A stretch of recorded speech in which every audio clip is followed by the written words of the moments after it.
All right, moving forward, we finally get a chance to see Spider-Man: No Way Home. Been looking forward to reviewing this movie on this show for a long time, to say the least. And just to give a little bit of context in case you really don't know what this movie's about, if you haven't possibly heard anything about this movie, the newest film in the Marvel Cinematic Universe's Spider-Man trilogy follows Peter Parker's identity being revealed, and he contacts Doctor Strange to undo the action with dire consequences that span across the multiverse. Now, of course, we're going to be splitting this review into a non-spoiler section first, followed by a spoiler section after that. Now, here's what I just have to say. So now, of course, when it comes to a lot of these, big movies, you have the wide premieres that, us commoners can see, which we were first able to see the movie this past Thursday and Friday. Now, of course, there was a red carpet premiere that I believe was this past Monday or Tuesday. So what you have is a lot of people who, for whatever reason, went to these red carpet premieres, and they took out their phones during the show, recorded certain key moments, and posted them on YouTube. So again, it's not like I got spoiled anything from Instagram or Facebook. I got it spoiled for me on YouTube because these little bastards that had the need to just grab attention for themselves and post these spoiler videos on YouTube and put them on my feed and just put the spoiler in the title of the freaking video. Honestly, what I have to say to all you guys, just honestly, go to hell. Go straight to hell. Do not pass go. Do not collect $200. Just go straight to hell because you are among the worst that human society has to offer. Now, onto a lighter note here. Let's actually talk about the movie. This movie overall was bananas. This movie was bananas, to say the least. It was probably some of the best entertainment I've had in a very long time. I saw it twice. And Darius, I have an odd feeling that you're in the same boat as me. Yeah, honestly, I didn't have low expectations, but I was cautiously optimistic because I wasn't too fond of Far From Home. And so going in, I was like, you know what? This seems like Amazing Spider-Man 2 all over again. I'm not sure they're going to do it well, but my God. Oh boy.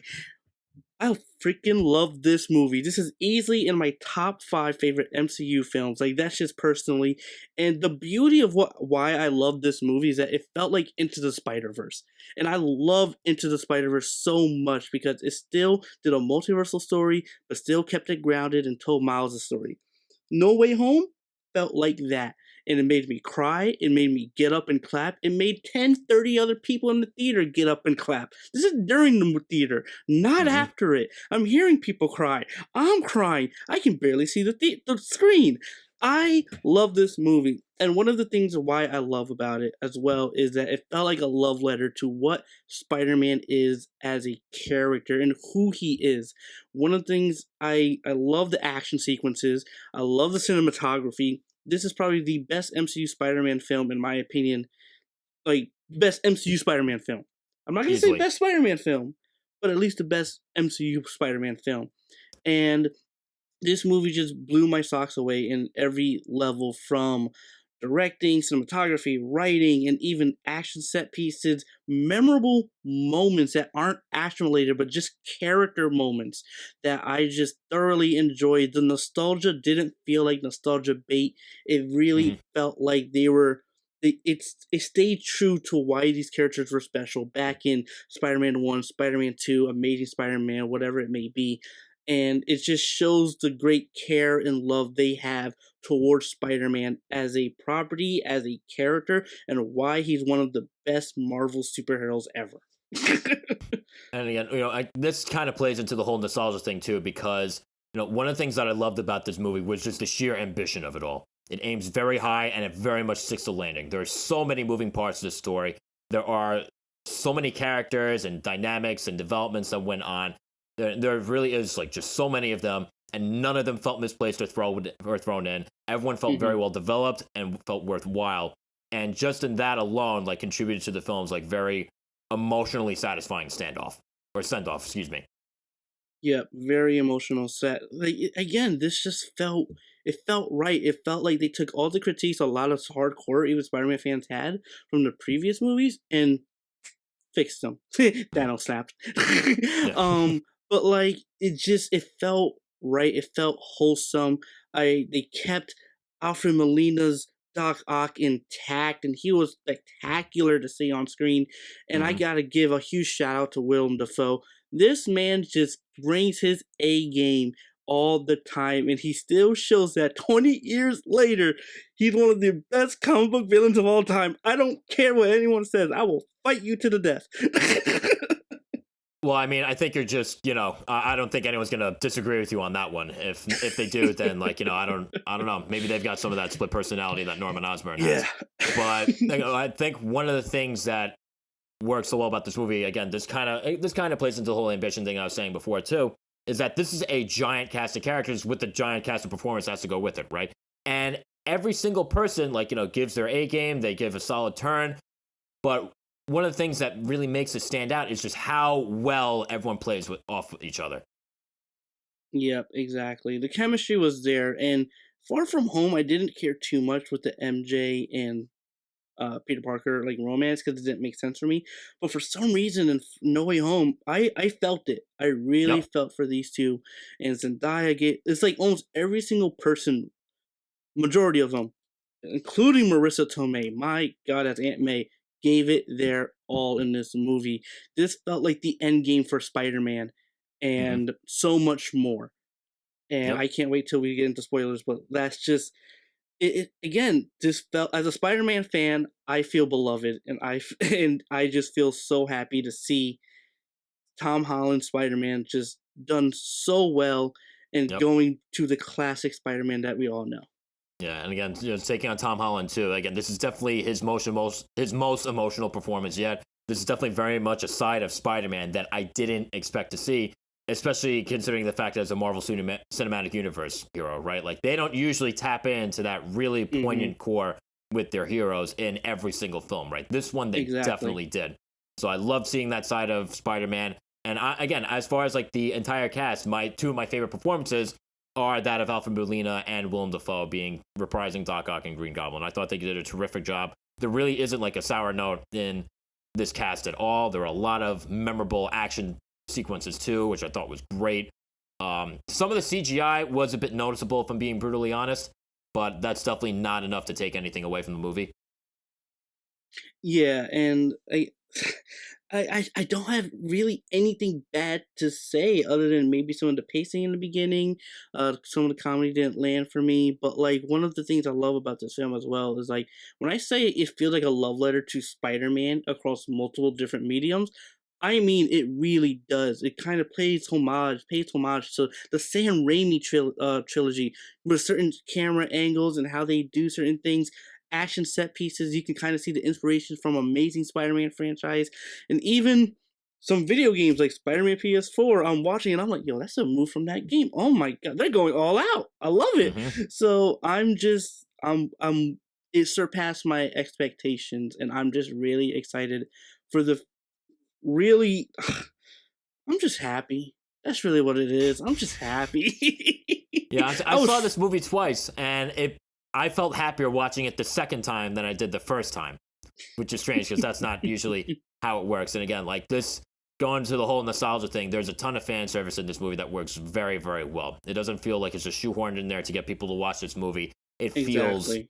It just feels right. And there are just so many iconic scenes in this film that had the theater cheering. And this is very much, again, I've gone over and over again as far as like why we need to go to the movies, like what value there still is in going to movie theaters.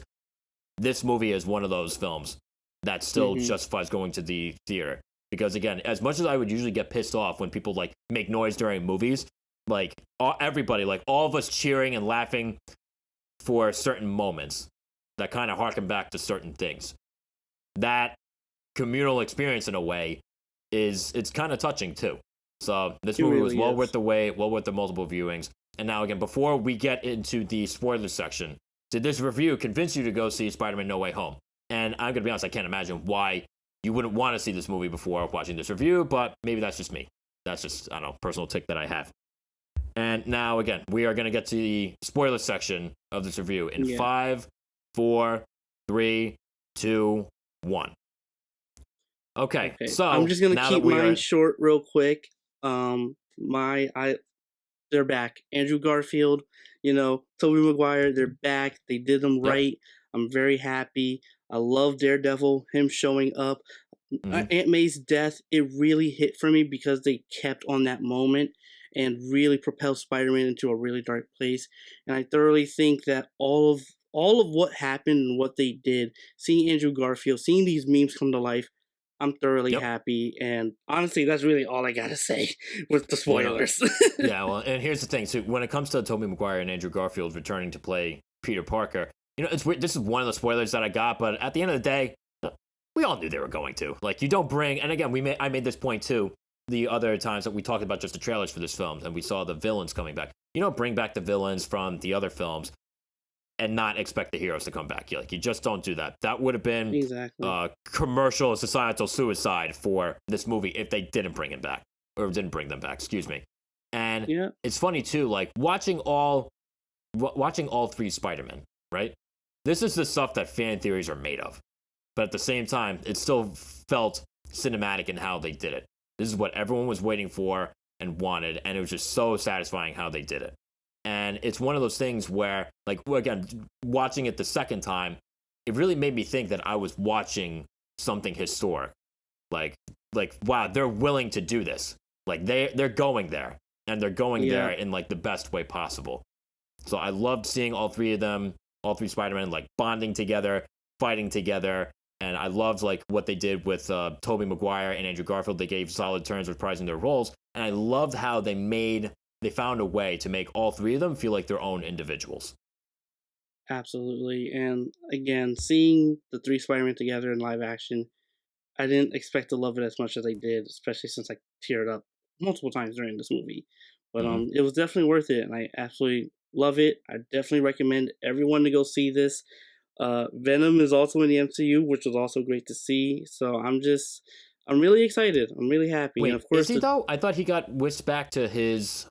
a small amount of the symbiote stayed in the universe. Oh, I'm thinking, Venom. Yeah, okay, I'm thinking Eddie Brock, like Tom Hardy's Eddie Brock. But like, yeah.